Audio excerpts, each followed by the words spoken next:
So this is AI-driven networks working group, and its second sessions. I am Hideki Nagano from NICT Japan. I'll chair this session.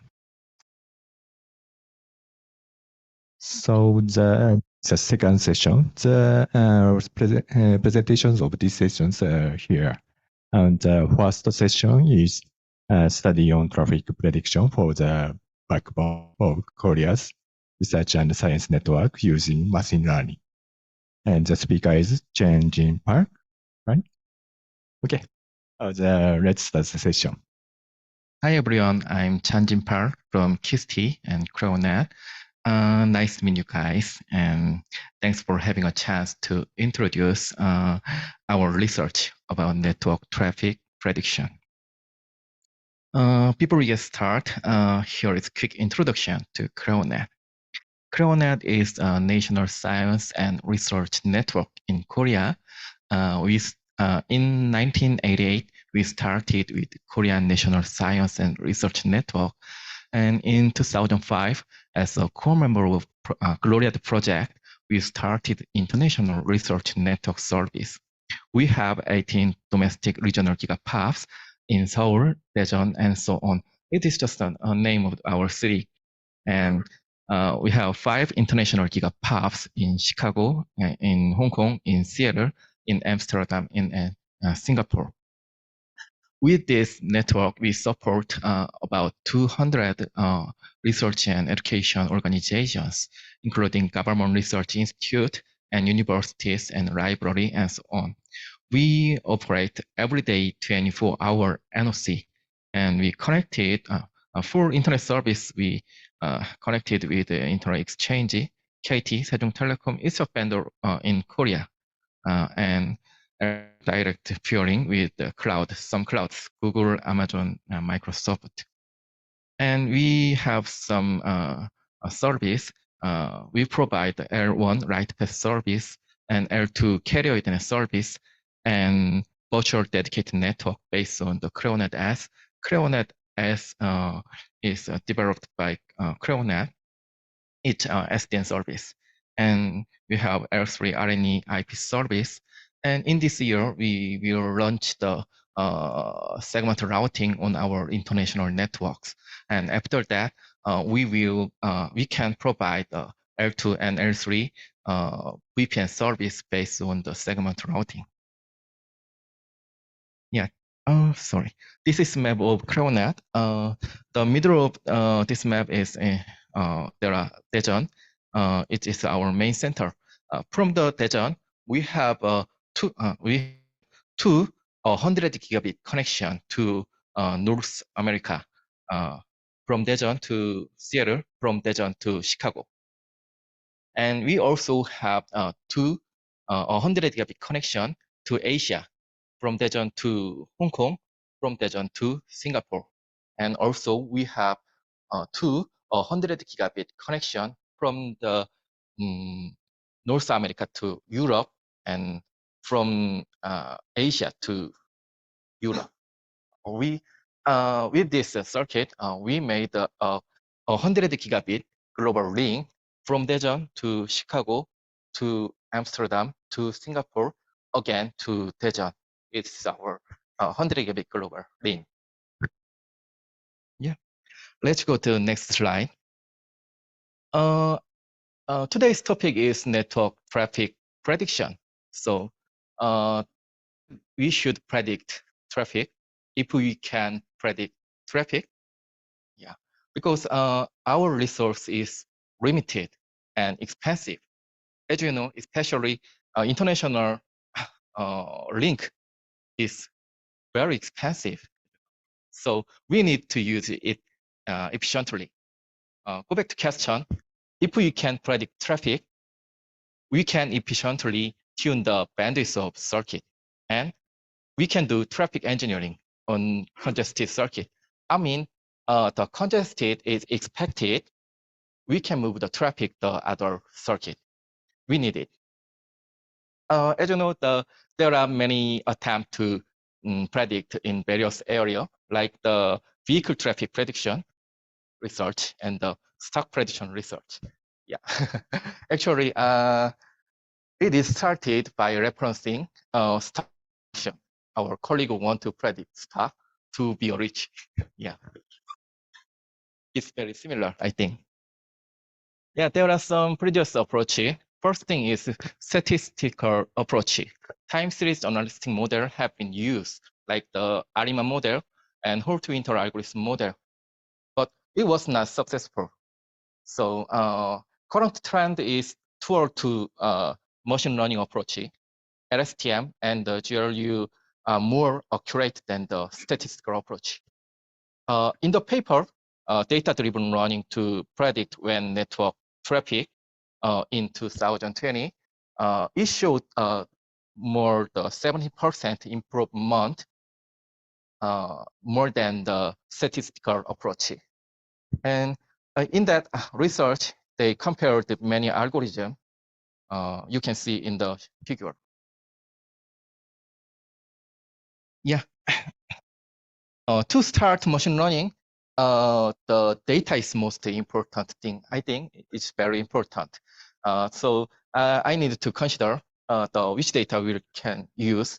I choose using the traffic volume from SNMP because it is familiar with me because I'm network engineer and we collect every 5 minutes the SNMP data time and in out volume.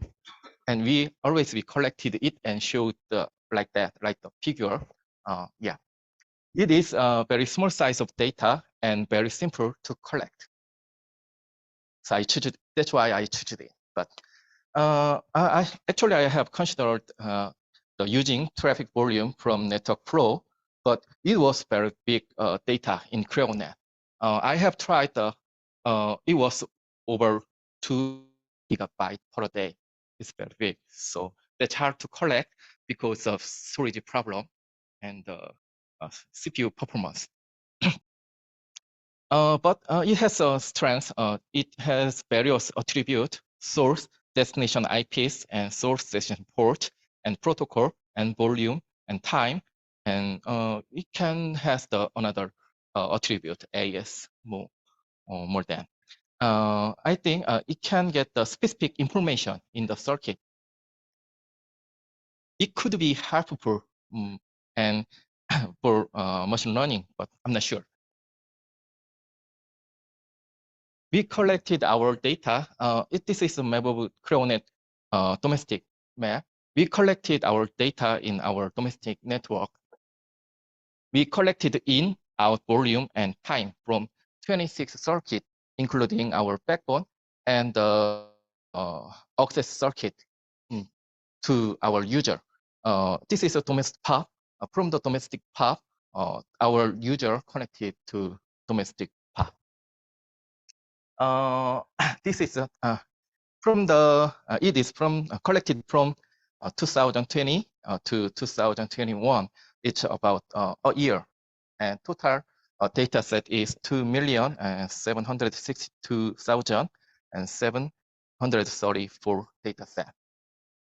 Each data set has 5 attributes: date, time, and in traffic volume and out traffic volume, and ratio of input traffic to bandwidth, and ratio of out traffic to bandwidth. It's the sample of our data. Yeah, we got a data set. After that, what will we predict? Actually, I pick up the next day's traffic. To do traffic engineering, we don't need to know all data of the next day traffic. I think the peak data is enough. So I focused on the predict the peak data of the next, and I designed to predict the max value during the next day's traffic. To use the data set for the machine learning, we need to pre-processing. Yeah. So I defined 7 days of data as one instance, and each instance is 12. It means the data per hour because we collect every 5 days. every 5 minutes, and multiple 24-hour, and multiple 7 days, multiple 4 number of attribute. I removed the time because it is each instance has the same time series. So that's why I removed the one. And I in each instance I added max value of in traffic and max value of out traffic, max value of percent of out and in. Yeah, I added it, and after made the instance, I spared 70% of instance and 30% of instance. We will use 70% of instance will use for the running, and 30% of will use the validation for the validation. Yeah, and for the experiment, we use the 3 model, SVR and LSRU.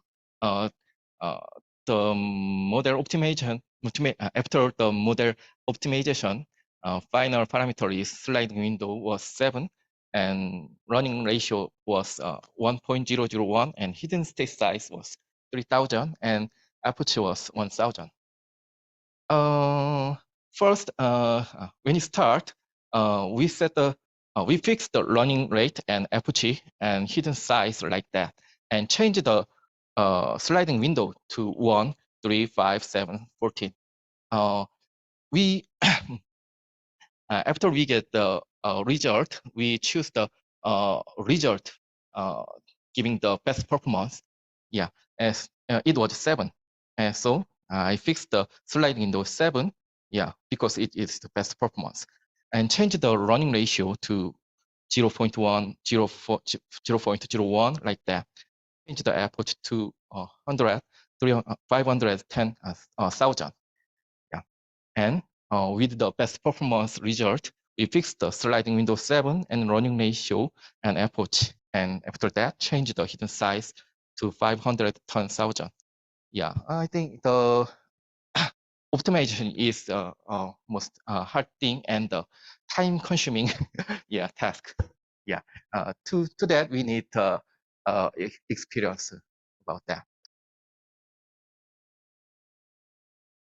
After experiment, we need to evaluate our performance. To evaluate our performance, I used two way. First thing is RMES, root mean square error. It shows the difference between the model prediction and the real value. It's just a value. And a second thing is MAPE, mean absolute percentage error. It shows the percentage of the difference between the prediction and the actual value. Finally, it is a result. The RMSE result is like that. The LSTM shows the best result, I think. The 0.26 gigabps means the 200 megabps in the 10 gigabps circuit. So it's very good. It was very good result, I think, and it's acceptable. But I want to see at a glance. It's not good way to see. So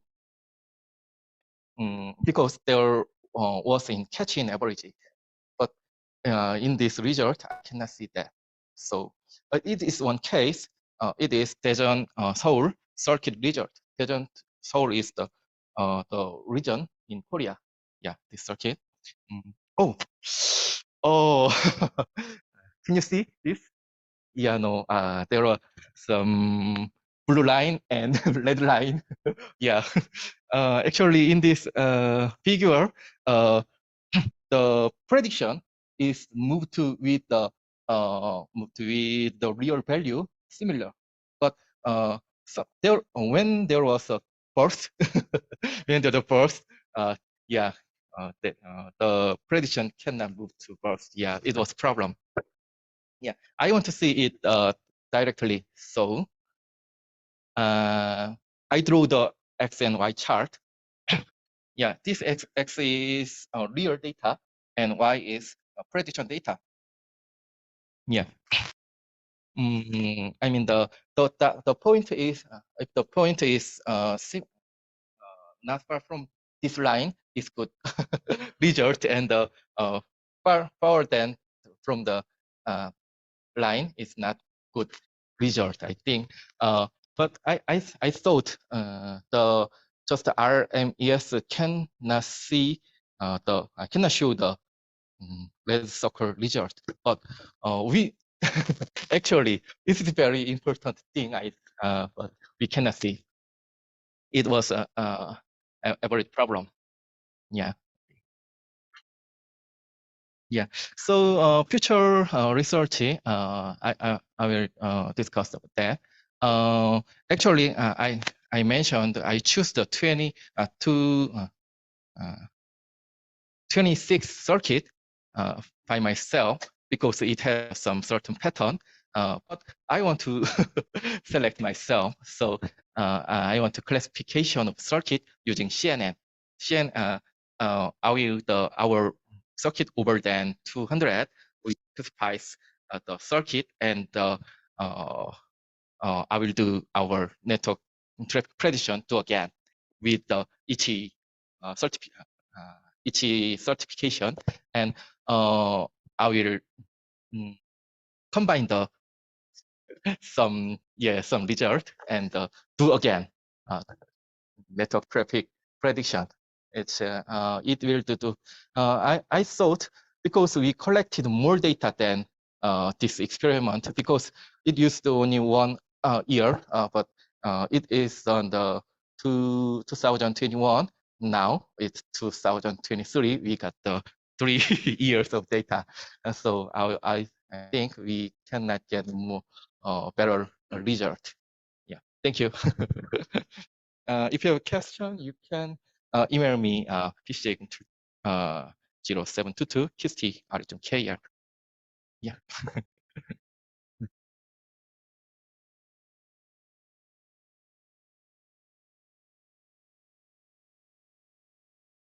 uh, Available time? Yeah, it's almost done. So. So, any questions? Yeah, please. Yeah.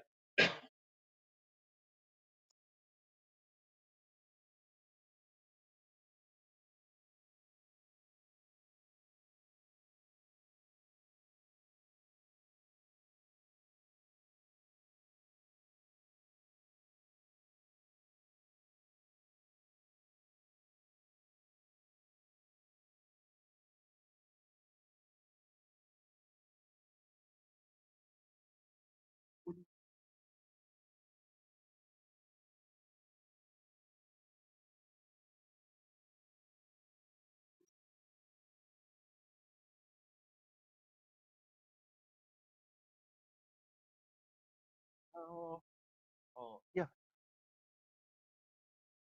Yeah.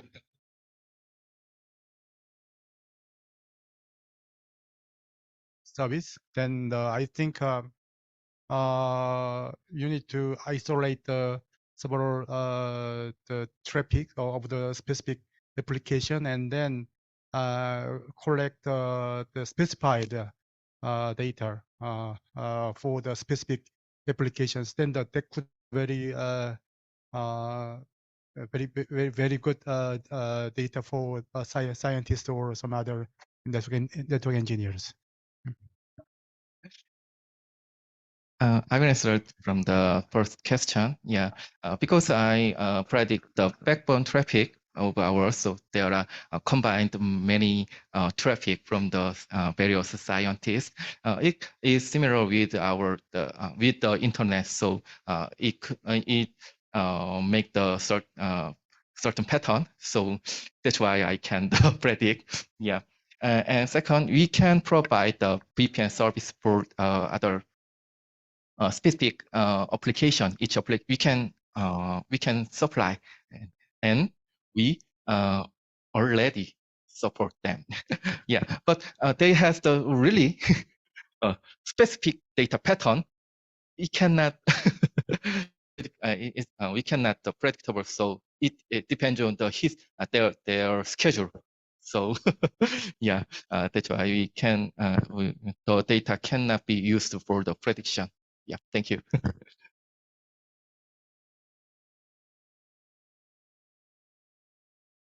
Any other questions?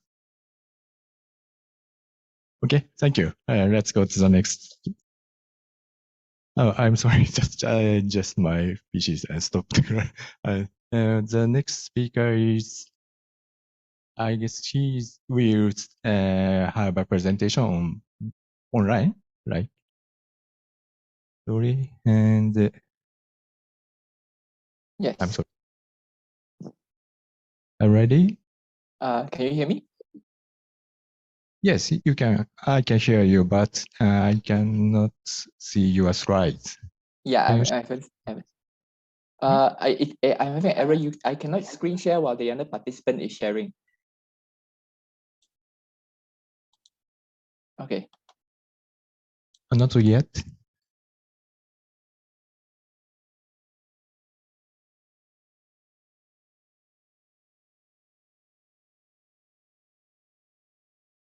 Are you sharing your slides? Yes. Okay.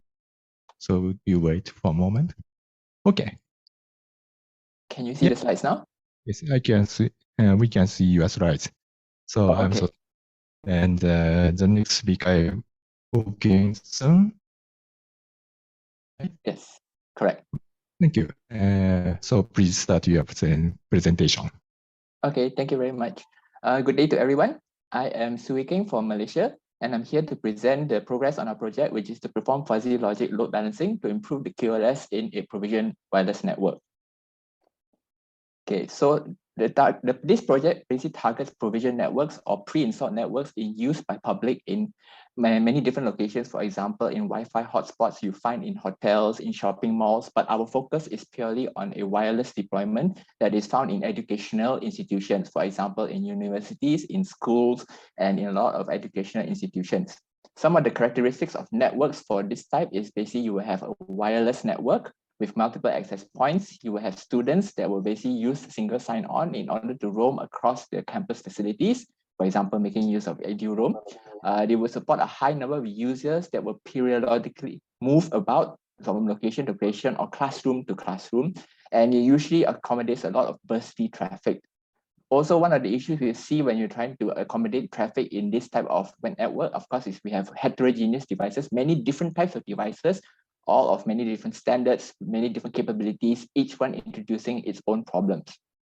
Okay, one issue that we see with our education network is that the increased requirements for data bandwidth. This is because of the increased use of technology in teaching.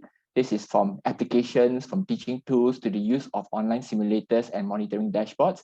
Technology becomes a game changer in teaching. However, it means that we need a lot of additional bandwidth in order to accommodate all these kind of technology changes. This data also means that it is very difficult to equally distribute the bandwidth to all the users. Students, teachers, and stakeholders need to be connected. And this is where we need to have the concept of equity. Okay. So what we see is this equity is not possible. The average bandwidth experience in an education network is probably about 1.2 megabits per second. This is way below the minimum of what is required for good conducive teaching. This has been set by some of the standards, for example, the US State Educational Technologies Directors Association, where they do recommend that things such as online teaching requires things such as 250 kilobytes minimum, all the way up to when we're teaching with high quality video streaming or online conferencing, we need at least 4 megabits. To group sessions, about 8 megabits per session. If we only have an average of 1.2 megabits, we see that this is not enough bandwidth to do conducive teaching. So the reality is that in most educational institutions, when they get this problem, the most common fix is just to add more access points. However, this is not a good solution. The problem comes is within the teaching environment, rooms are actually located very close to each other. This causes a very big problem. Most educational institutions would have their locations basically next to each other, classrooms, lecture rooms, tutorial rooms located next to each other. If we are on a budget, we may have access points located sparingly in order to cover as large areas as possible. If we have slightly more budget, then we can possibly accommodate more access points. But each of these will introduce their own problems, because in reality, the network is actually going to be a 3D sphere, and they will tend to overlap with the neighboring signals coming from the next access point. This becomes worse when we see that most education institutions are actually multi-level. When we have all our teaching rooms are basically distributed across multiple floors, we see the issue of noise in the network becoming a very big problem.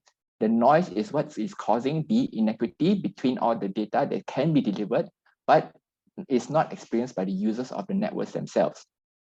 Why is this issue occurring? This is because users are actually associating to access points at random. Although this is meant to be fair in practice, it does bring its own problems. If we have people joining with many different types of devices, legacy devices that usually join a group will severely degrade the entire network performance for all the other users. Noisy users or basically greedy users will also impact the overall throughput for all the other users themselves. One issue we see based on a lot of data traffic we've been collecting also is that access points will tend to suffer from imbalance due to either overlapping channels, noise generated from neighboring rooms, and also overheard content coming from the two issues we mentioned earlier on. This is a never-ending cycle which will keep on seeing people trying to improve on the standards that we have. So all the possible scenarios, we can see that we can have access points that are not used due to the stations not connecting to them. We also have all these greedy devices coming in where they tend to take up most of the bandwidth. This is a very big issue in education institutions, especially when students are not paying attention and they are streaming YouTube, they are basically going on TikTok. They will tend to use up a lot of bandwidth on unnecessary kind of applications that we see. And also the legacy devices that are coming in, because the standard is meant to degrade down to the lowest possible standard that's uniform for everyone, the old devices would tend to make everyone suffer. So these are some of the main issues we tend to see when we have an education institution and why the bandwidth is affected so greatly. It applies to most other distribution or most other provision networks too, but our focus here is purely on the education side. So what are the current solutions that have been proposed so far and has been done in research? So there are quite a lot of work done in this. So we have proprietary solutions that are coming from vendors themselves. This usually involves a lot of high costs. It involves a lot of replacement of hardware. It also will introduce some compatibility issues because it is not a universal deployment and usually relies on some sort of proprietary technology or some proprietary drivers or hardware in order for it to support this kind of load balancing. We do have standards coming in from IEEE, for example, the 802.11k, 802.11e, V, and which basically is meant to introduce load balancing. However, they are not widely implemented and would require implementations both on the network side and also on the user station side. So many users may not have this support and hence it will not actually be effective in that case. We can also see there are deployments that are based on hard-coded limitations, but this means we have to do a lot of static distributions, applying a lot of rules and devices. This becomes a management headache or administration headache and is really not flexible in large setups that tend to fluctuate or change very frequently. So the project proposal for us is basically to introduce a load balancing agent that can monitor the network conditions and self-configure adaptively to suit traffic. How does it self-configure? We're actually applying a simple fuzzy logic method in order to do the load balancing when it is necessary. Similar to many problems we've seen so far, what we're actually trying to do is predict and accommodate the traffic, but at a local network scale. If we can correctly apply proper load balancing, that can adaptively adjust to and suit to the changing traffic requirements at different locations, then it's hoped that we can basically do a better load balancing without having to do too many changes to the actual network architecture itself. Hence, that's why our scope is it should be able to run on any existing infrastructure with minimal changes to the physical deployment. There's no need for new hardware. There's no need for any changes to the user end or to the deployment end itself. So no changes, everything is hidden from the user with minimal impact, which the only thing is, of course, improving the user experience for all users itself. What we have taken into consideration also is the need for us to support multiple standards at the same time. So it's not limited to 802.11b, G, N, A, AX. It's going to be neutral and also ready for future standards. They also need for the system to be able to degrade gracefully in failure scenarios and to avoid the ping-ponging effect, which tends to affect a lot of load balancers, where a station gets thrown back and forth between access points. That is going to be a very definite no-no, which will basically reduce the overall user experience on the network itself. So the first thing is what we did is try to identify how do we figure out when to do the load balancing, which is the identifying thresholds for load balancing. So there are many ways to do this. The simplest way, of course, is to define if then else rules. If bandwidth reaches this level, do this, else do that. However, we can see that in a wireless network, it's very difficult to apply all these rules. We may end up with hundreds to maybe thousands of rules if we take into consideration all the possible inputs that we can handle. For example, with just the standards itself, how do we actually measure what we see in the slide? 11N basically transmits as many different rates. How do we actually set the maximum threshold that we see over here? Which is why we want to implement fuzzy inferencing or fuzzy logic. We're going to make use of the Takagi-Sugeno-Kang mapping in order for us to overcome this issue and allow for flexible input ranges instead of a fixed if-then-else rule. The fuzzy logic inferencing is a tried and tested method to mimic human inferencing in order to decide outputs based on very varying conditions. So the proposed implementation in the end will require zero changes to existing network architecture because we are only receiving network information via SNMP. Very similar to the previous presentation earlier on, we're playing with the use of SNMP in order to collect data in order for us to predict the outcome of the network. So for example, the fuzzy inferencing function, we could have made use of inputs such as the number of stations that are associated at the access point, and then combine that with the current consumption or the current bandwidth being consumed at a particular access point, and then combine them together. We can make use of multiple inputs into the logic inferencing engine in order to decide what would be the final output. With more inputs, we can basically have more logic inferencing in order to find out a single output, which determines when and where to do the fuzzy logic balancing, and then who to actually transfer out. So these fuzzy functions will basically approximate rules that I was mentioning earlier on. Instead of the if-then-else rules, which are hard-coded, these will be more flexible and allow us to basically trigger the load balancing when necessary. So in our case, our fuzzy load balancer will basically be a software agent that basically will be running on a server that receives the periodic syslog reporting via SNMP. This agent will basically be receiving all these syslogs through the network itself and then decide based on the inputs that it receives in order to either transfer or to reassociate stations or to basically stop associating any new stations to a particular access point. The good thing about implementing it this way is that the devices do not need to actually rely on the agent in order to perform its work. The failure of the agent, if for example, our fuzzy logic agent fails, the resulting network will just revert back to the original standard 802.11 in order for it to do this association and deassociation methods. So this means that it allows us to degrade very gracefully in terms of agent failure or software failure. If it does work properly, the fuzzy logic balancing agent can take in multiple conflicting inputs in order to fuzzify and defuzzify into the final outcome and then reach the threshold in order to start the load balancing. So we have done experimentation. So we have done a small scale experiment. This is real life experiments making use of physical data. We've only done it on small scale, running with 5 wireless stations associating between 2 access points, and the stations are currently not mobile. I have run it with a mobility scenario, but I haven't actually calculated the output yet. So the stations repeatedly transfers a 100 megabyte compressed file from a TCP file server. When it's done with that, it deletes and then repeats the process over and over again. And we record the data independently from each station. Each station records its own throughput, and then we only do the final calculation at the output. The load balancing agent collects the SNMP data and initiates the load balancing when needed. So example of cycle runs will be shown in the next few slides. So a typical traffic distribution will look something like this if there's no load balancing involved. So we can see that in the 5 stations that are doing the transfer, we can see that some stations will suffer very poor overall throughput. For example, in this case, PC1 suffers, I think, 0.2 megabits throughout the entire session during the download.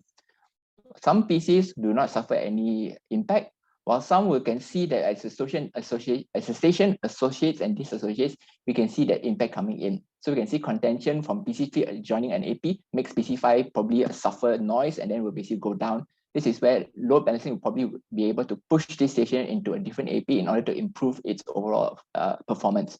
So we can see these are some of the issues we're trying to accommodate. When we apply the load balancer in this case, we see an output that looks something like this. Oops, I think my slide skipped. Okay, okay, I just showed. One moment. I have one slide that's missing.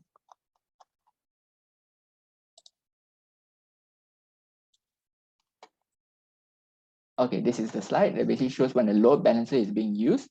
So you can see that although we do start off at the beginning, PC2 and PC5 are suffering in low throughput, but this is when we can see there are 5 different stages involved in the entire thing, where the load balancer was actually actively trying to improve the network conditions. I can go through each of these sections individually.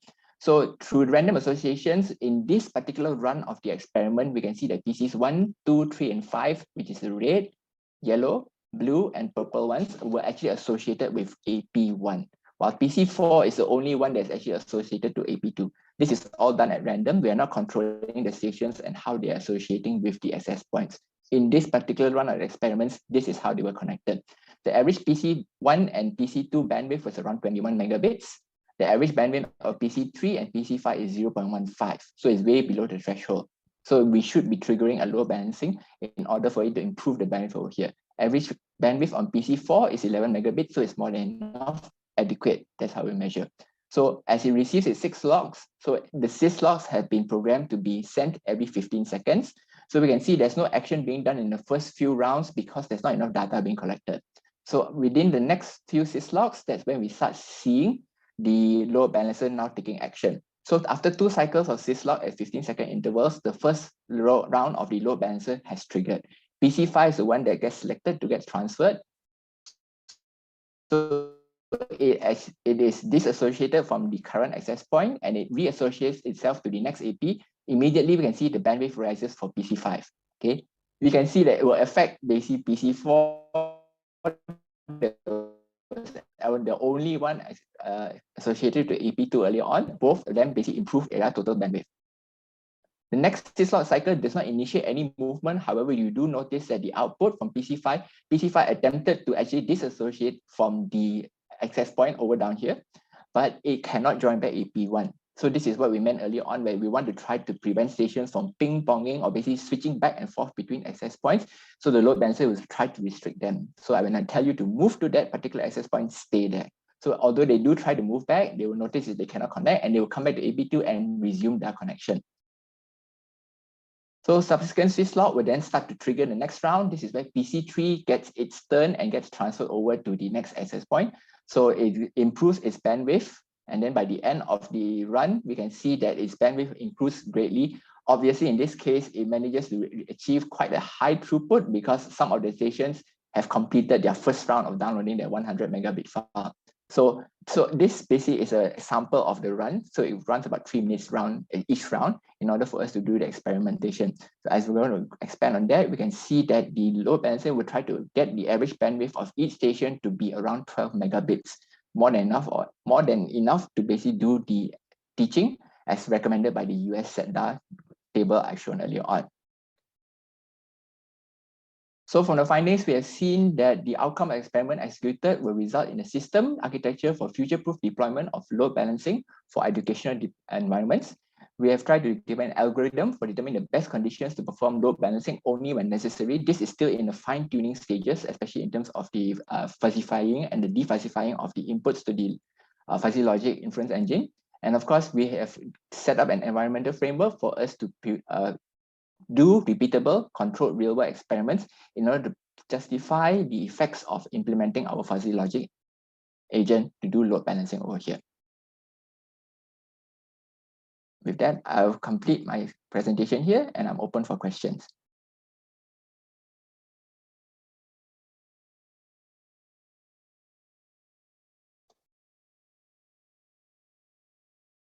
Any questions? Okay, please.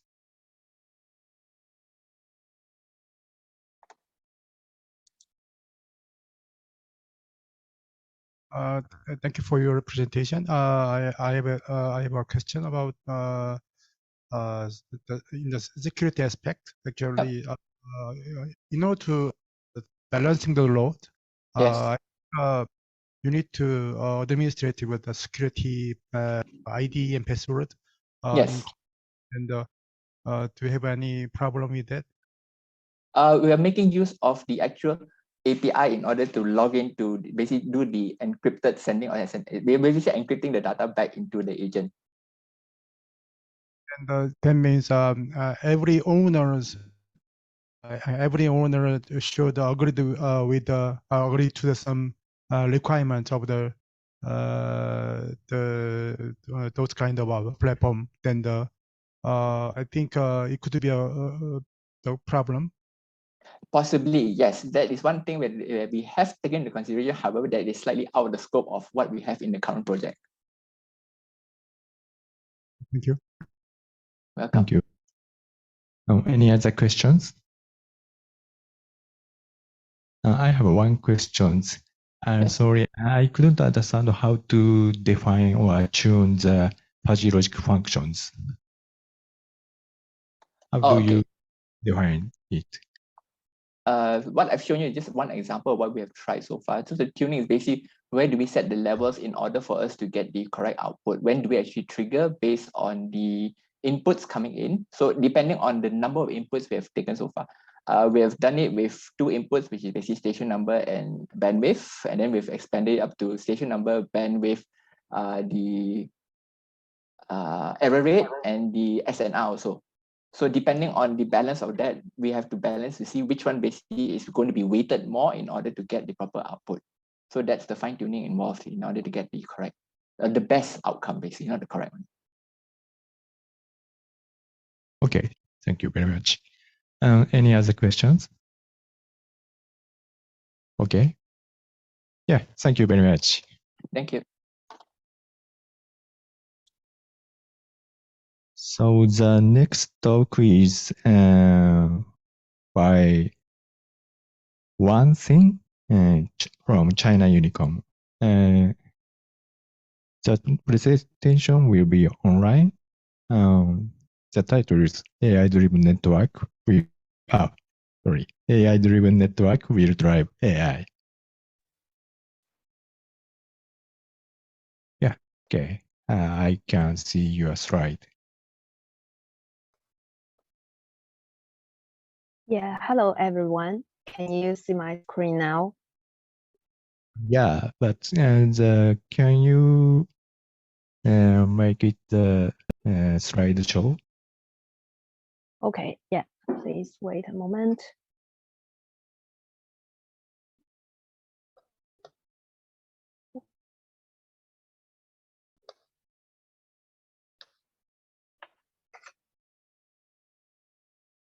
Yeah, here it is.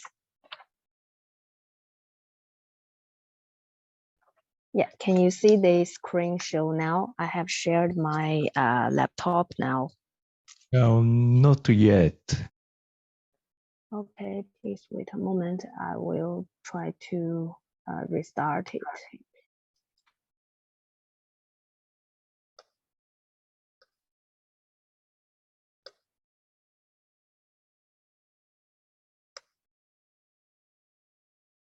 Yeah, what about this time? Waiting. No. Yeah, not yet. Okay, let me see.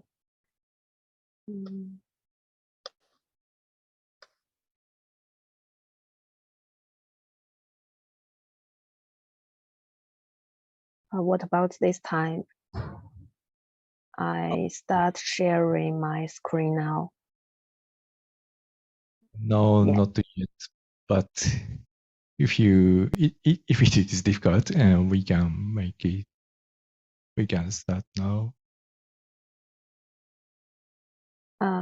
What about you still cannot see the screen? I have shared that.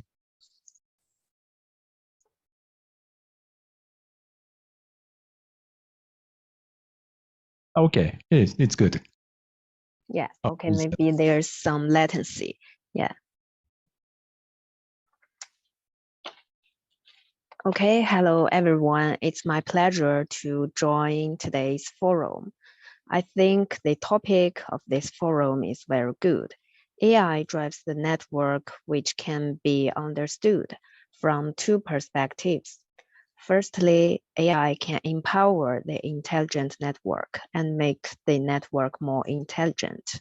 And secondly, after the large-scale commercial use of AI applications, new requirements have been raised for the network itself.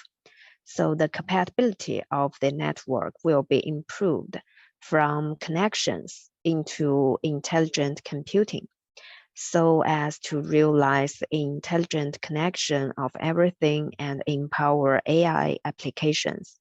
So today I will take about my understanding for two chapters. Yeah, the first chapter is what benefits can AI brings for the network optimization and management. Yeah, I have turned to the page 3. So I see, yeah, it shows on the screen. Yeah, for the future autonomous network, it will realize the intelligent operation capabilities of self-configuration, self-repair, and self-optimization. The key goal is to provide users with sufficient and flexible waiting experience. And at the current stage, the network optimization is mainly initiated by the telecom operator engineers manually.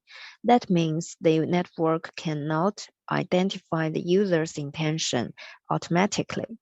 And secondly, users' experience and requirements for network QoS quality are not completely same. They are varied from person to person and varied for different network scenarios. So it means we need to allocate differentiated network quality improvement and solutions to match different requirements and different scenarios. However, at current stage, when judging and predicting the network quality, what we are doing is only collect the network element status, and that cannot ensure the best user experience because different scenarios requires for different user experience. For example, you play a game, and when you make a phone call or when you download the video, it requires for different network QoS. So that means in the future, the autonomous network needs to analyze customers' characteristic, the service type, the terminal compatibility, and many personalized factors comprehensively when carry out network optimization. Therefore, when building the self-configuration, self-repair, and the self-optimization capabilities for autonomous network, it is necessary to build the knowledgement and computation-based network optimization. To build this knowledgement and computation-based network optimization, it should include 4 layers. The first layer is the data source base. The second layer is the knowledgement layer, which applicate knowledge graph. Network rules this kind of method to aggregate the multimodal data. And the third layer is the computation layer. This layer is to promote the knowledge base and knowledge data and apply AI algorithms to make intelligent decisions. And the last layer is to realize the customized end-to-end service by building the connection between customer service center and the network resource management blocks. So I will introduce them separately. Yeah. So I have turned to the next page. Can you see the first layer? The first layer is to collect multimodal heterogeneous data and build a multi-domain data resource. The data source is just to include not only data from network side, but also include data from the service user side. and network management side. For example, for the data from network side, we need the network topology information. We need the network channel distribution information and the network mode, something like that. And for data from service users, we need to collect the user habit, the association relationship between different users, the device type information, something like that. And for data from network optimization and management part, we need the network alert work orders, the signaling trace data, the data from customer service, which, for example, which can include the customer compliance. So if we collect all these kind of data, then we can carry out the AI computation. Yeah. For the next page, I will introduce the second layer.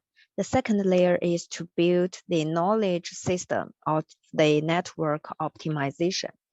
Because different network services has different requirements for data.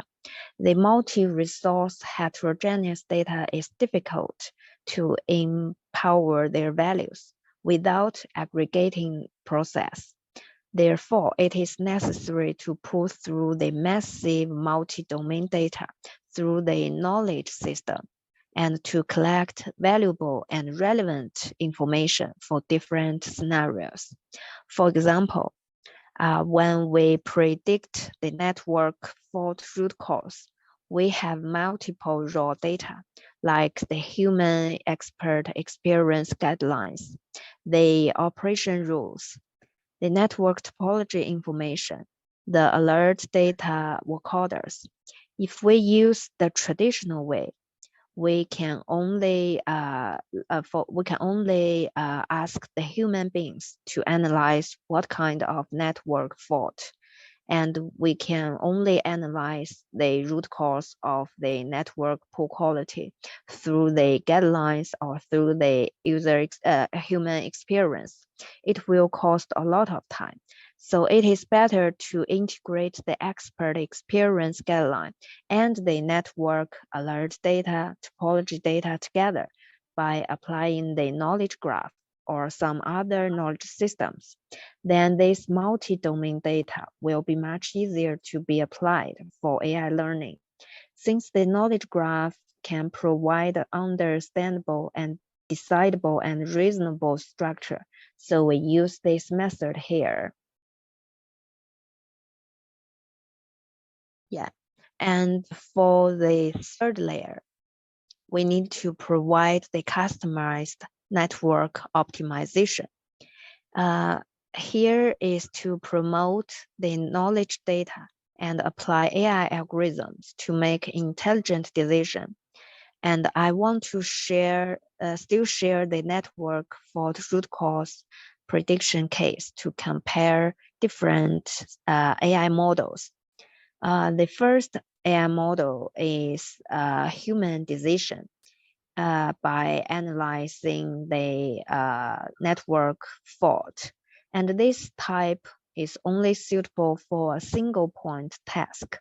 And most of the prediction relies on the rules and guidelines. For example, when we judge the antenna angle of the base station, we need to carry out analysis to decide if the angle is too low or too high, and then we can give the result. Of course, the accuracy is quite high, but the efficiency is a little lower. So we improve the model to use machine learning like XGBoost, the Light GBM, this kind of machine learning models. These models are suitable for predicting the potential root cause and give the probability ranking result for each root cause for each scenarios. However, for this method, the accuracy rate is about 60%, which is not that perfect. So how to improve these machine learning AI models and add the interpretability for the AI models. Here we introduced the deep learning like GNN, Graph Neural Network AI algorithm.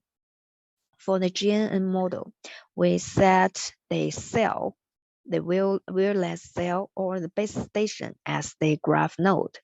And the edge between each node is the relationship between the cells or between the base station topology. For example, the cell handover information of users can be selected as the edge information for the graph. And so we aggregate the cell characteristic by the GNN model so that the attribute and characteristic of the input will include the information from the neighborhood base station, from neighborhood of the cell. So the prediction result accuracy rate can increase about 10 to 20%. In this way, we can take into account the influence from neighborhood cells, which is much powerful than human experts' experience. And the last question is to solve how to realize the customized or differentiated network fault root cause solution for different users. For example, for the users who is willing to play games, and for the users who is willing to make phone calls, they have different requirements for networks. So the network root cause or optimization solution for this kind of users should be different. Because for the game users, we need to ensure a low latency network. For the phone call users, we need to make sure the call drop rate should be low. So here we applied the knowledge graph, which can contain the user's habit and some differentiate solutions to be included. This knowledge graph can also contain the expert experience, the service users, relationships, and so on. So based on the differentiated knowledge graph, we can predict the root cause of the network poor quality accurately. So let's see the details of each AI model for the network root cause use case. The first model is the machine learning AI model. As I have mentioned, we applied the XGBoost or Light GBM to predict which is the root cause. The input data is the MI data and PM data, which were collected from the network side. For example, the PCI, the RSRP, or RSSI information from the network side. And the out label of the AI model is the for the network fault result work orders. We can set that as the output label. And we carry out machine learning for the isolated cells. So the accuracy rate is about 53%. So next, we will improve the AI models to include the knowledge graph. Here, firstly, we build the knowledge graph. I also use the use case, network fault root cause use case. Here in the expert experience guideline, we can see they record that if the number of abnormal UE context releases in an NR cell on a certain day is about 1,467. And if the user context drop rate is up to 57%, then the root cause of this abnormal situation is weak, is base station weak coverage. So here we built the expert experience knowledge graph. We put the UE context release rate, the UE drop rate, and put them in the node of the knowledge graph, and then connect this kind of nodes through the root cause and build a knowledge graph, carry out AI learning. And then when we build the knowledge graph, we use the GNN model to include the NMR data, the PM data, the cell topology information, and the expert knowledge graph together.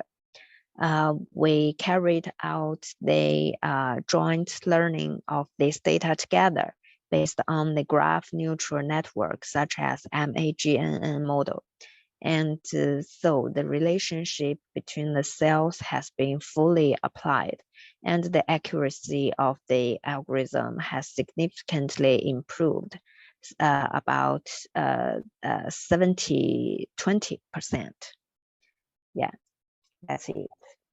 And for the next chapter, we will introduce some ideas from China Unicom that what capability AI requires for the network, because because in the past years, what we focused on network optimization and management is only improve the network connection capability.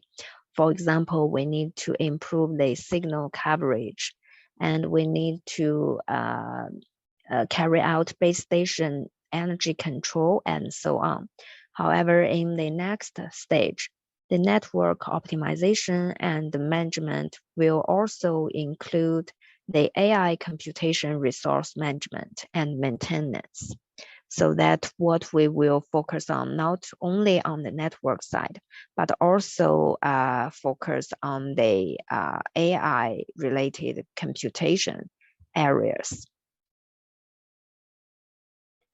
So here we plan for the network optimization and management 2.0 next stage. We not only carry out optimization and management for network itself, but also for the computing and related CFN, CPN, and CNN, which is related to the AI computing. So here is our here is what we planned to do on the next stage.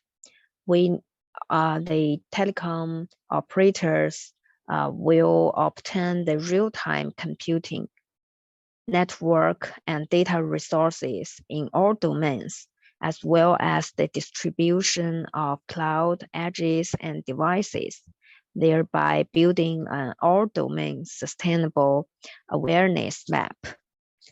And secondly, we need to support cross-domain collaborative scheduling. This will intelligently and automatically drives the multi-domain collaborative scheduling tasks between each platform to pushing forward the AI computing between different network side. And thirdly, the network will support multi-domain coverage or orchestration.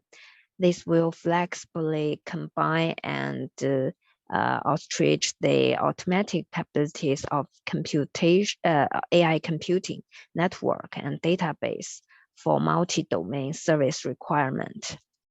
And finally, we think in the future, the AI-driven network will not only provide communication connections, but also need to aggregate data, aggregate AI computing, aggregate AI models, and to apply the knowledge base, this kind of AI method to improve the network quality. Yeah, that's today's topic, and thank you very much.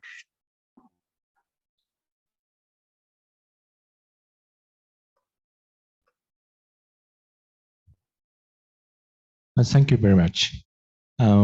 Any questions or comments?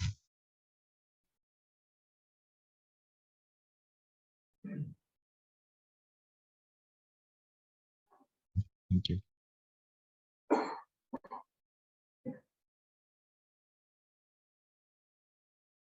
Thank you for your presentation. I have a question. You are mentioning about the optimization. Then optimization could be the routing and several other network operation. But I think the service function chaining could be a very big issue for the orchestrator, the resources for the communication. And do you have any design for the service function chaining? Actually, I think it can be related to tightly to the orchestration, network orchestration. So actually, it would be correlated with the cloud networking. So then do you have any mechanism or any plan?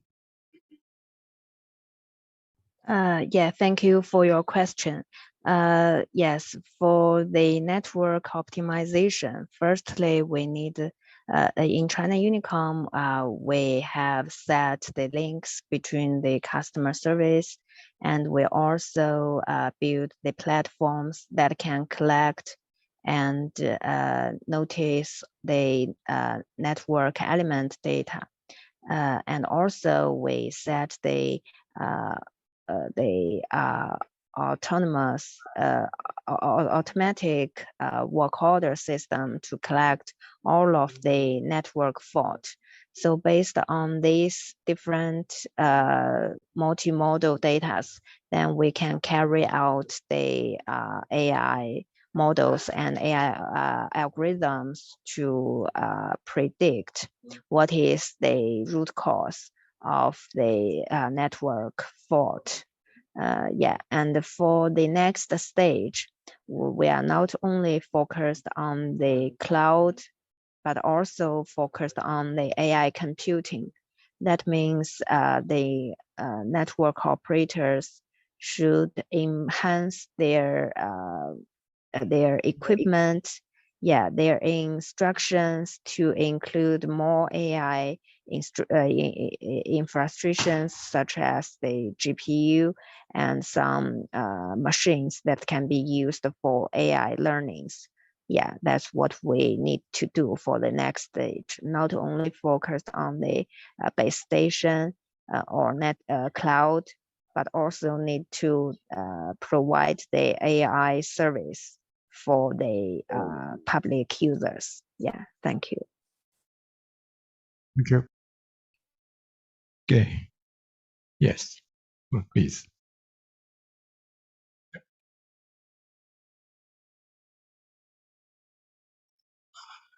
Hello, thank you very much for your nice talk. This is Kyung-baek Kim from Jeonnam National University. So I have two questions. First one is network optimization. You have listed out those machine learning and deep learning techniques. And recently I tried some reinforcement-based optimization for single pass and multiple pass, including service functionalities. So do you have any method? Have you ever tried with the reinforcement learning for the network optimization? The first question is that. And second question is, actually at the first time when I saw the title AI-driven networking drive AI, then I feel like you thought about some kind of AI service supporting. So do you have any experience or the plan for supporting AI-related services with AI-driven networking? Yeah, that is the second question. Yeah, thank you very much.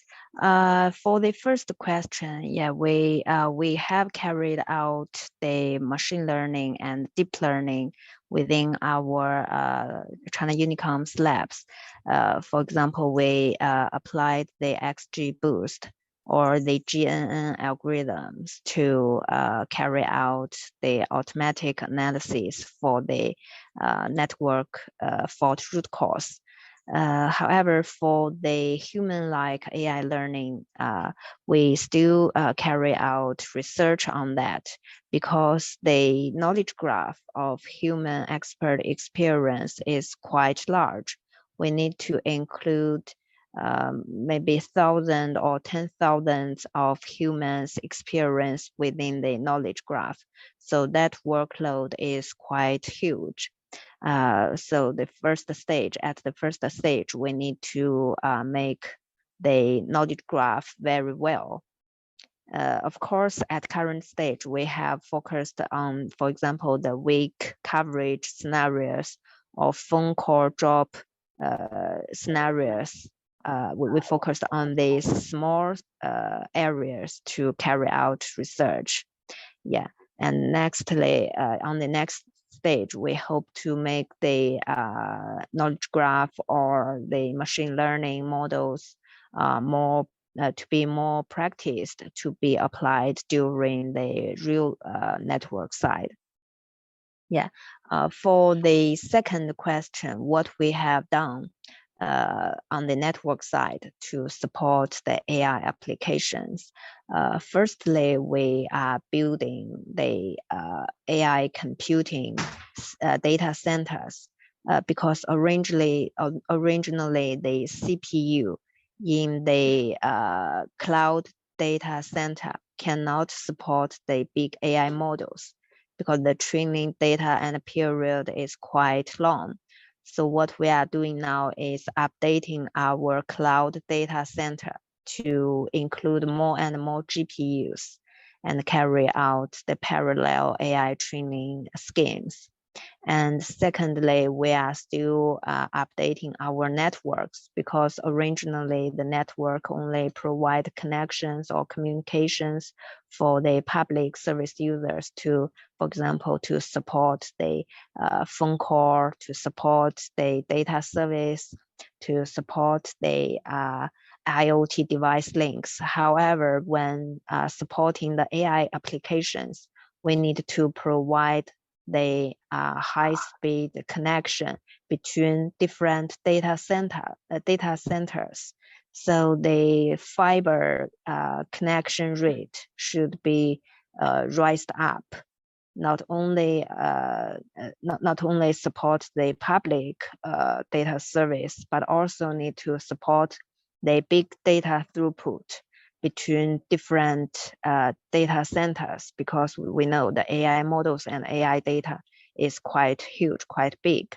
The original data connection or data network throughput cannot guarantee the quick computation for AI applications.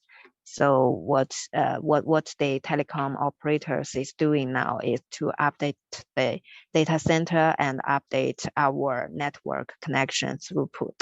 Yeah, thank you.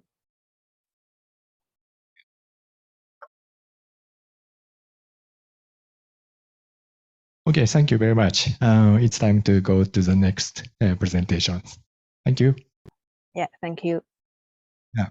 And the last presentation is IBM at TIN, an AI-driven intent-based networking platform for service development with QoS assurance. The speaker is Afaq Muhammad. It's working. Thank you. So before formally starting our presentation, I would like to briefly mention here that this presentation is a part of our project titled IBM at 10, an AI-driven intent-based networking platform for deployment with QoS assurance, and it is under Asia Connect funding. And this project started last year in March 2022 and will end this year in June. So this project involves several institutions from Korea, Malaysia, Cambodia, and Pakistan. So we have been presenting results, some updates, and our achievements since APAN53. And today again we will be presenting our some recent updates and results that we have achieved in this so far. So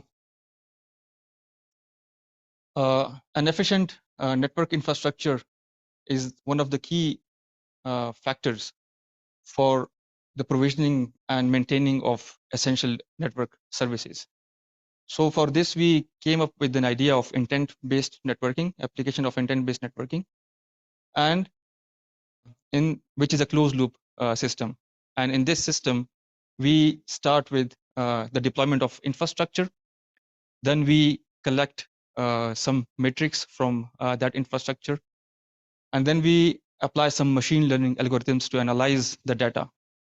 And then this data or these results from machine learning model, more precisely in our case, it was GNN, are passed on to IBM system where some policies are created. And then these policies are deployed on the infrastructure with the help of SDN controller. So the complete system that we have deployed so far is on the Trans-Eurasia Information Network, which is also called TAIN. And we have the overlay network topology deployed, and we are trying to bridge the gap using this IBM system.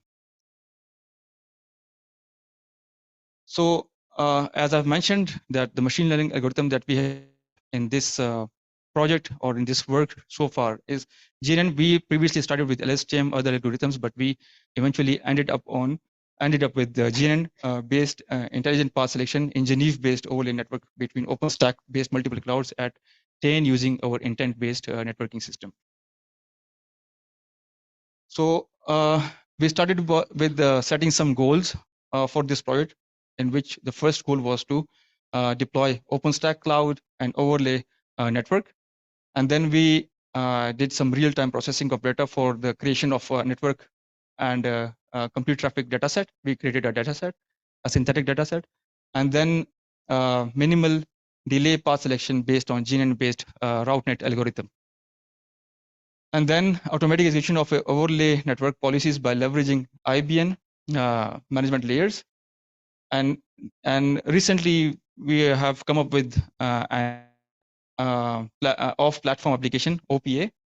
The function of or the role of this OPA is to decide weights of topology based on service type in intent. And we have also deployed Rio SDN controller in this project, which is responsible for visualizing and traffic management over best path.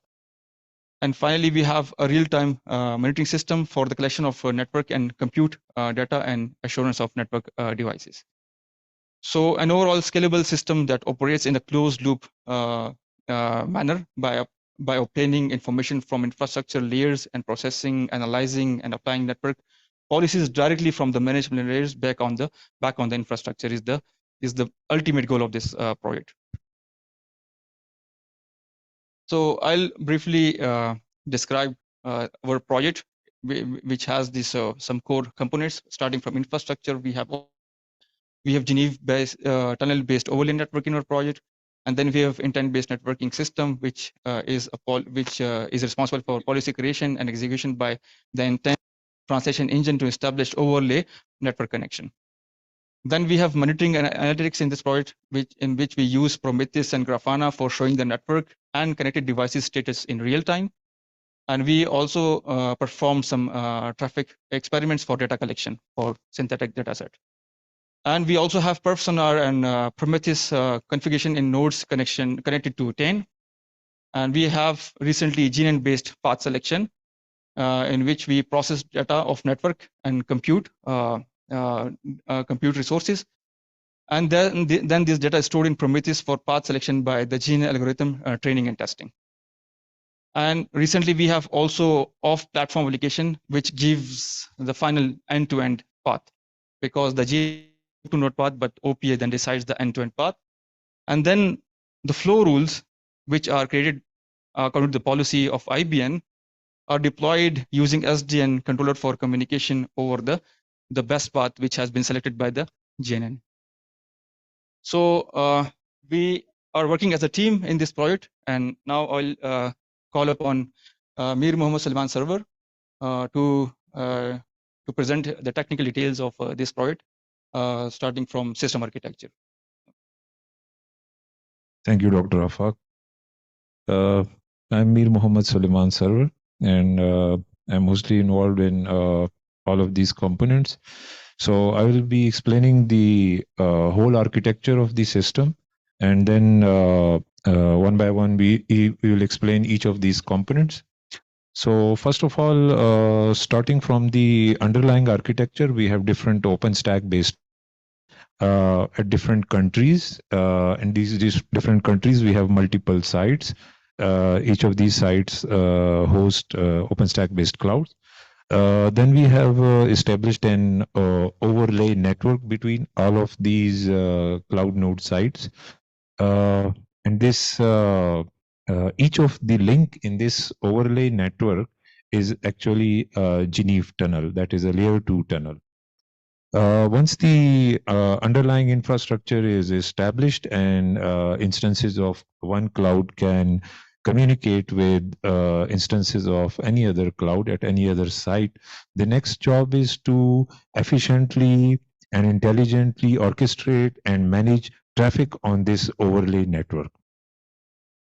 So we do that by first of all collecting data using our monitoring tools. Then based on this data, the machine learning model actually decides and gives us a best path for some intent. And then the IBN, the OPA calculates end-to-end path and flow rules for that particular intent. And then it is provided to the SDN controller.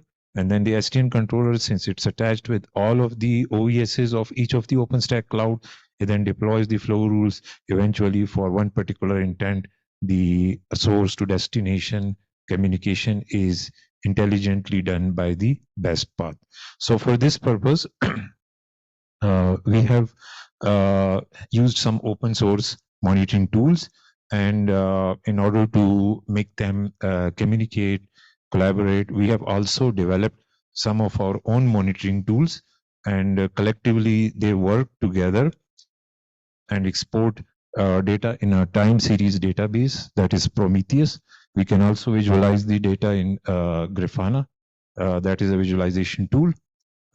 Based on this data, the model can decide an intelligent path for the for an intent.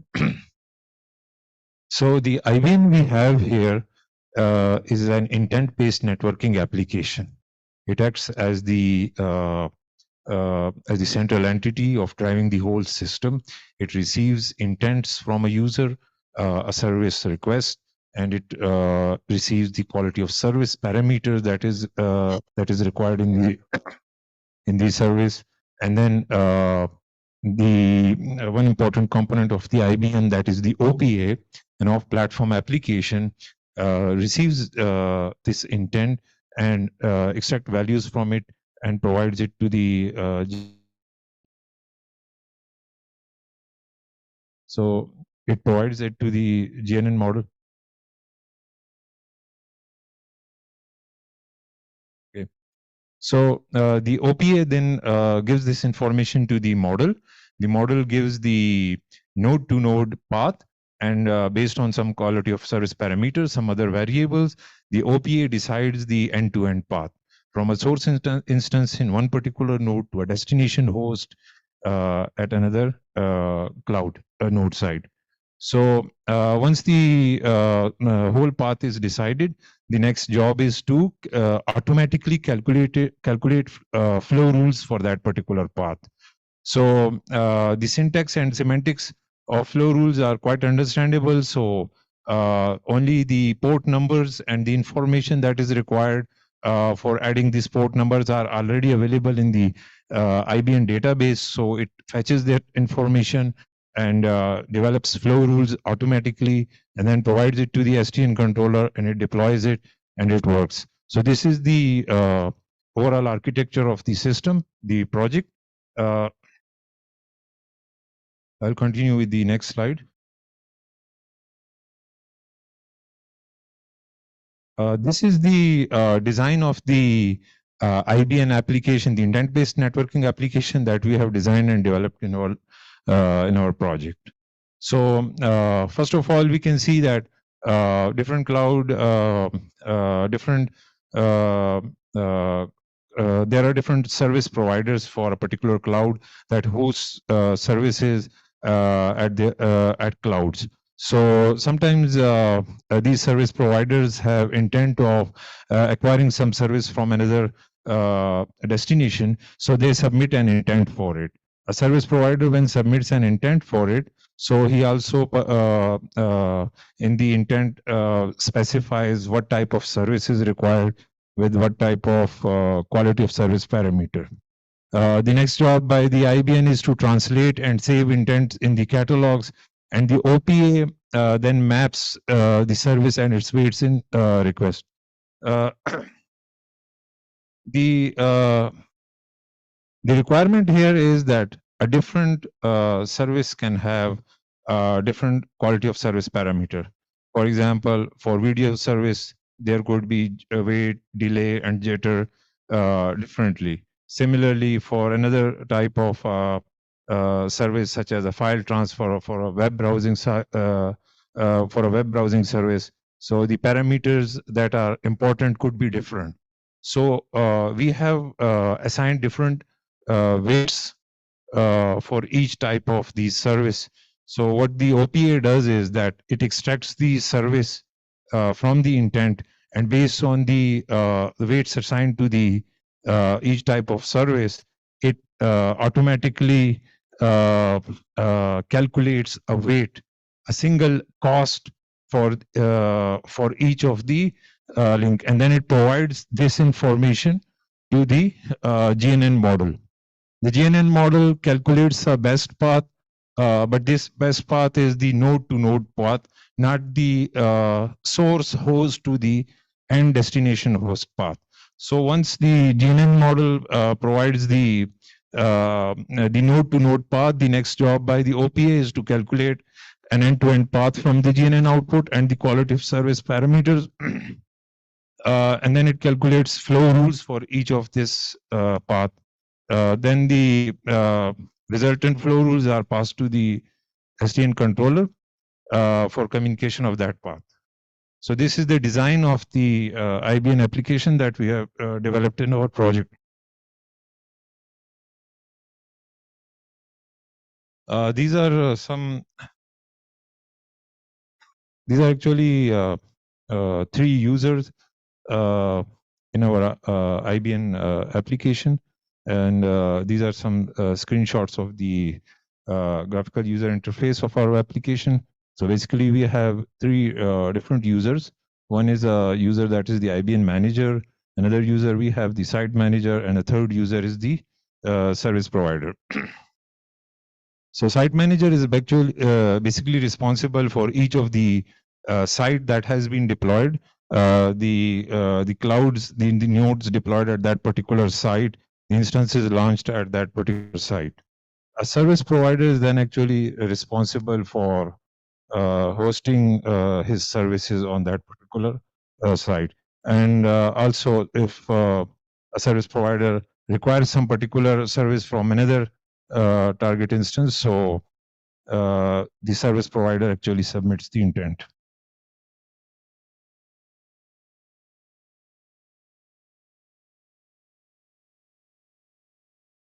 This is the IBN schema. The purpose of showing the IBN schema is to present what type of information is actually stored in the IBN, based on which, when the IBN extracts this information, it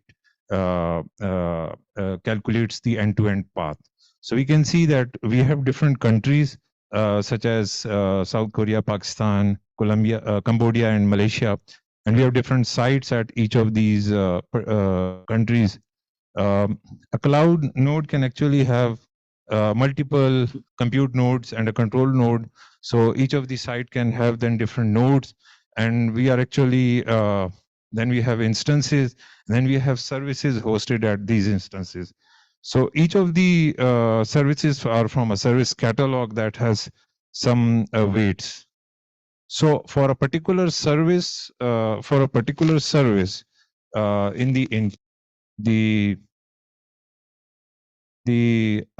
OPA actually fetches these these weights, and then it calculates a single cost for each of the link.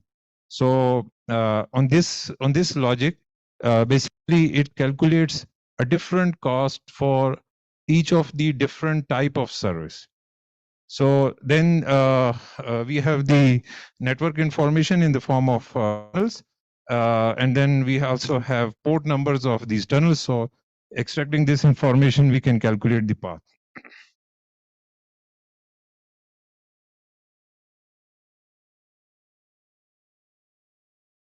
This is the architecture of the monitoring and data collection that we have actually deployed. Some of these tools are open source tools, and some of these were actually developed by us in the lab.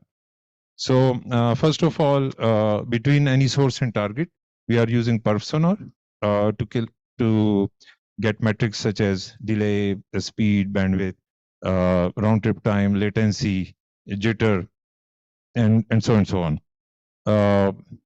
So we have some bash scripts that actually executes any number of tests from a source to destination.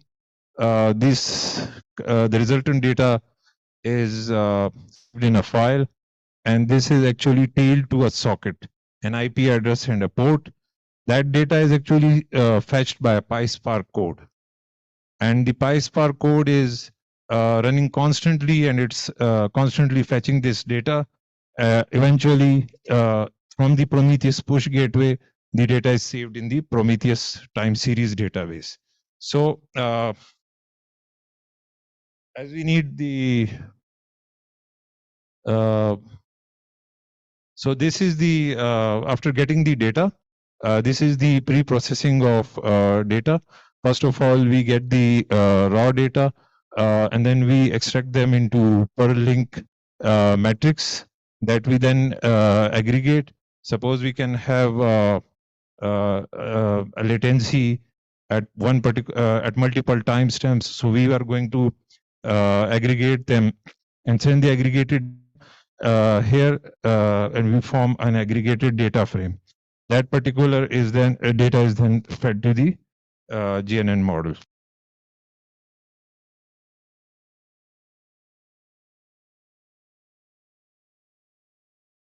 So the next part is the GNN based path selection. I will invite my colleague Sajid Alam for this part.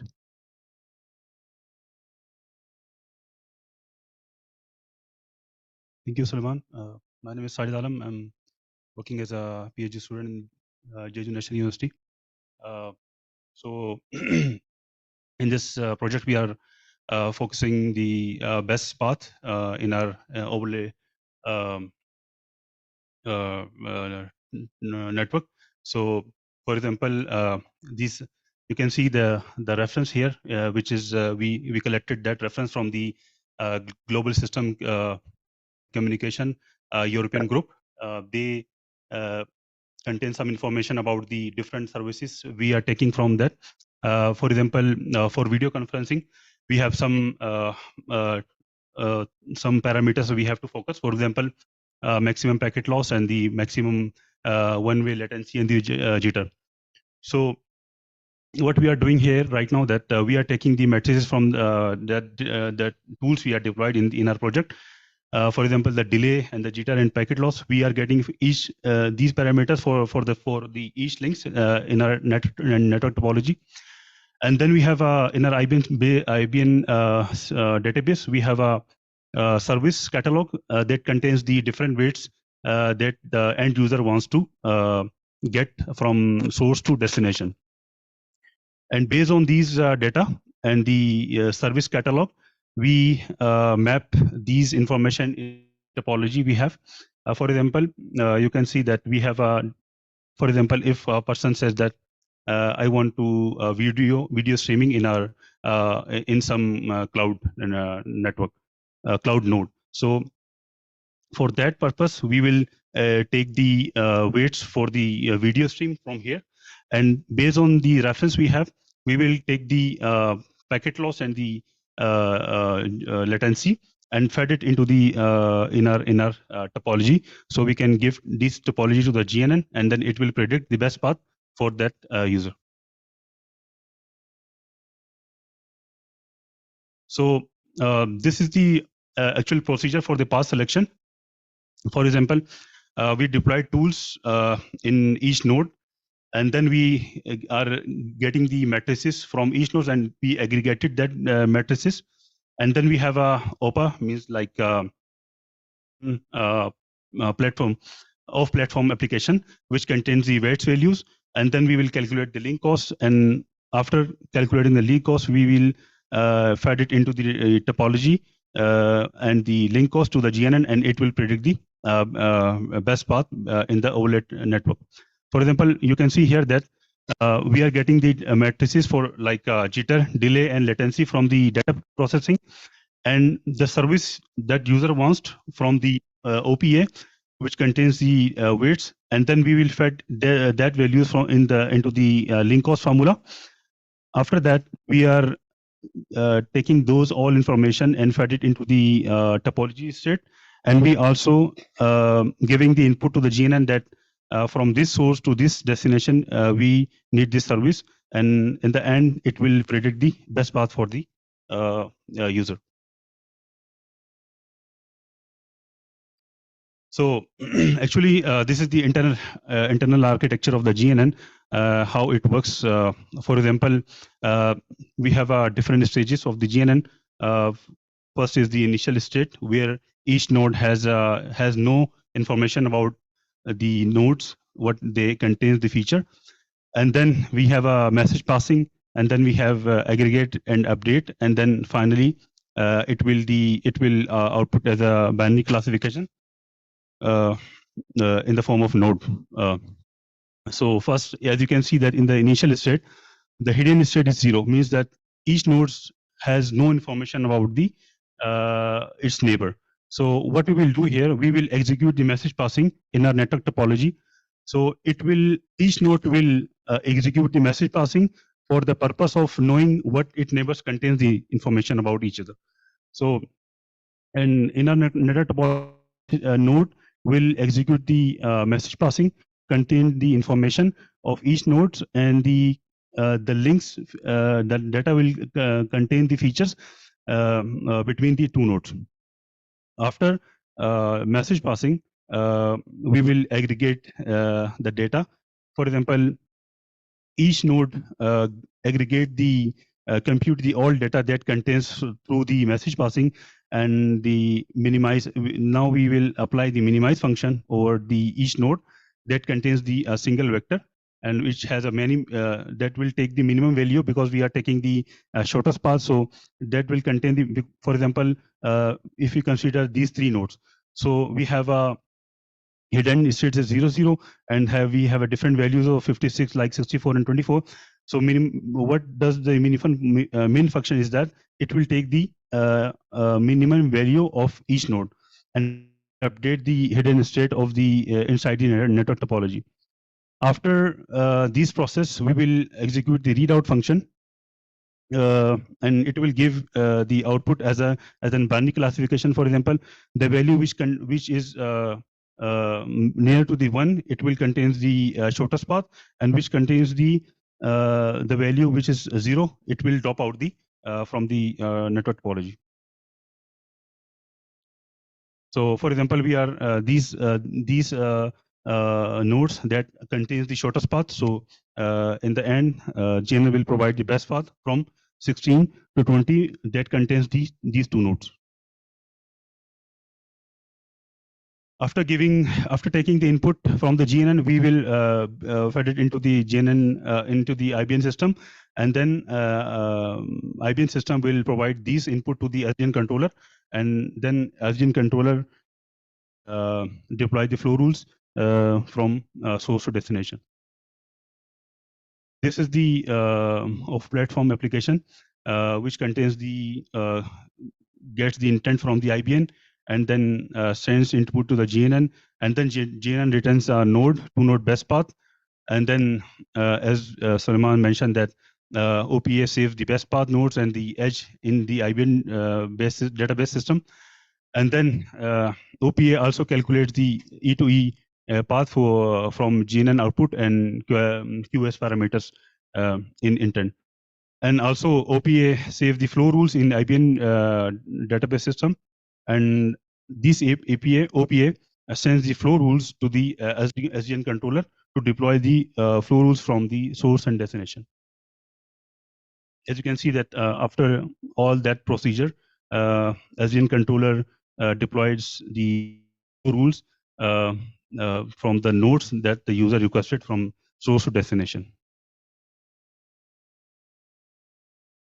So in the infrastructure contents, we are working on the GNIF tunneling base overlay network between the OpenStack clouds.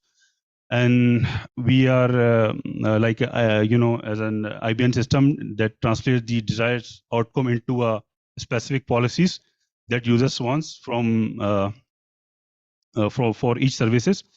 And then we have a different testing tools that we deployed in the each node to get the data. And each of the test tools are configured at each node. And we have a monitoring tools, for example, Prometheus and Grafana, as an central watchtower. And then we have a network monitoring data used to drive in the machine learning model, such as we are using in GNN. And then finally, GNN provides the best path for an intent according to the weights and the service metrics. And then we have an OPA acts as the central entity of the communicating with all components of IBM, and it's also responsible for calculating the E2E paths.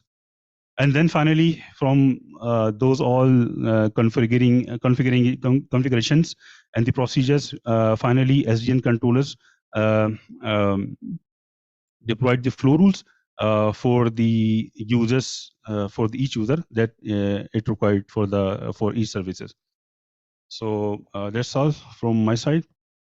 If you have any questions, so you can ask. Yes.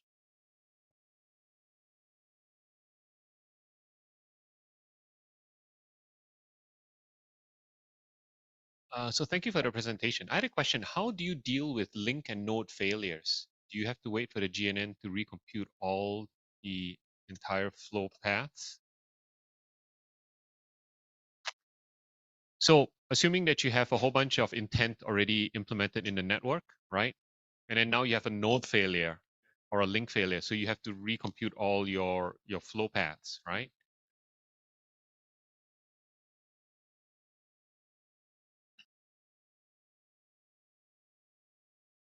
Actually, we our GNN models train around these 1,000 topologies, and it also train into the link failure. For example, in our node, if link failure will in the between the shortest path, for example, source one to source to destination.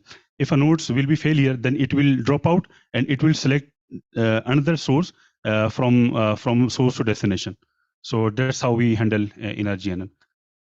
So we good to answer. Any other questions?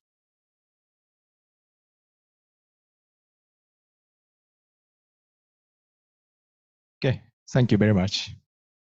Oh, that's for the second sessions. So would you give some closing remarks? Just close. Okay. Thank you for coming to our AI-driven network working groups. So thanks again for the speakers and the participants. Thank you very much. And looking forward to seeing you next time.